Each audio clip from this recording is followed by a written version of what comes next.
Hey everybody, this is Brett Vanderbrook from PBC Productions, filling in on Still Gaming for the ailing SashaNein. This week on Still Gaming, I'm bringing you the most advanced hockey simulation ever created. Well, at least in 1988 when it came out.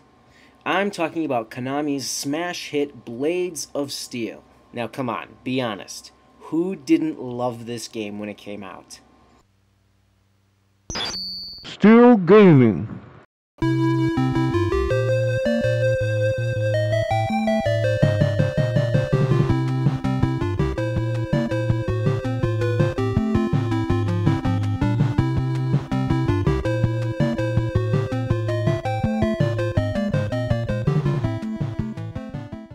Blades of Steel came out in a time before professional sports leagues had licensed contracts with video game developers.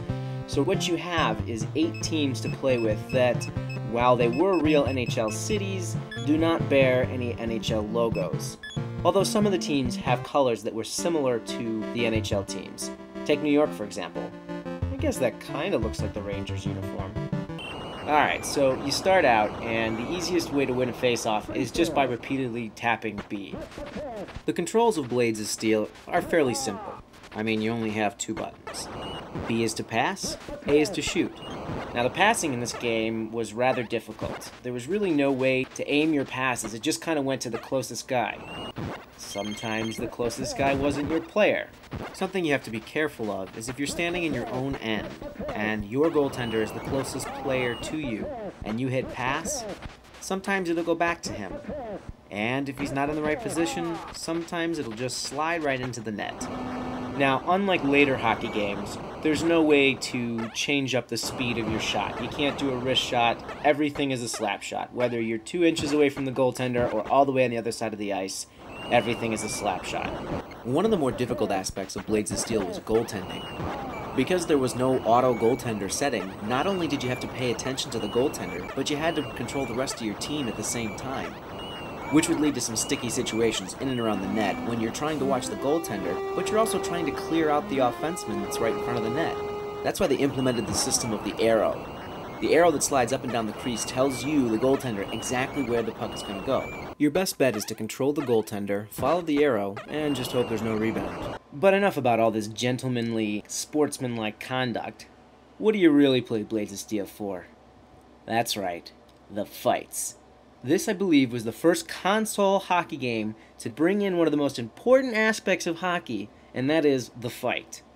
Now, the way to pick fights is by repeatedly running into one of the players.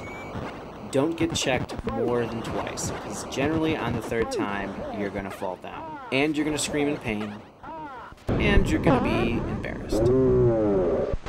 Now, when you get into a fight, it brings up a second screen, which is a close-up on the 2 players.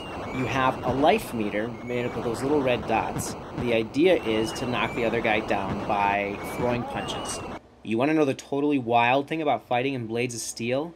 Unlike in the NHL where both players get a 5-minute major, only the losing player gets a penalty. How crazy is that? Can you imagine what the NHL would be like if only the loser of the fight got a penalty?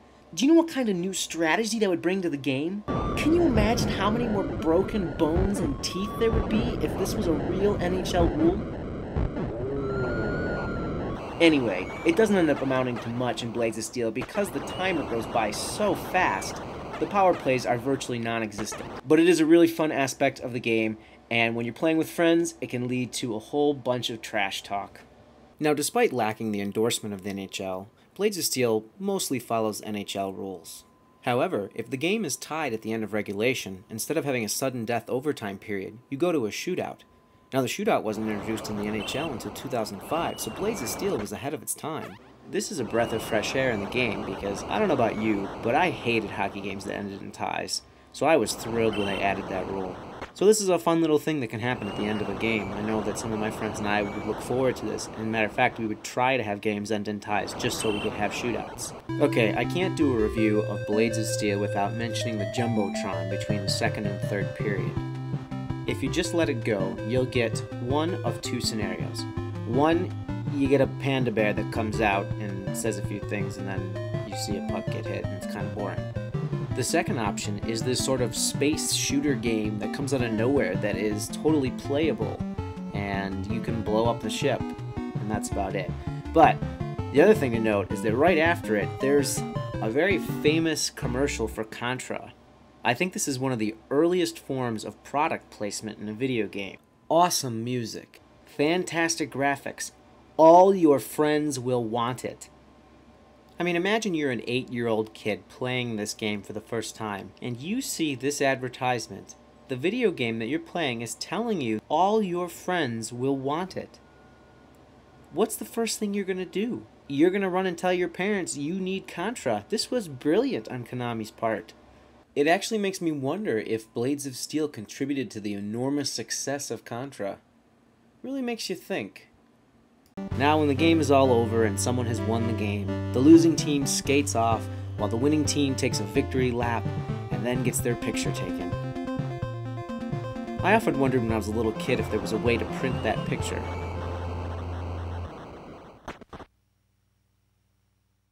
So in conclusion, Blades of Steel, definitely one of the better sports games on the NES.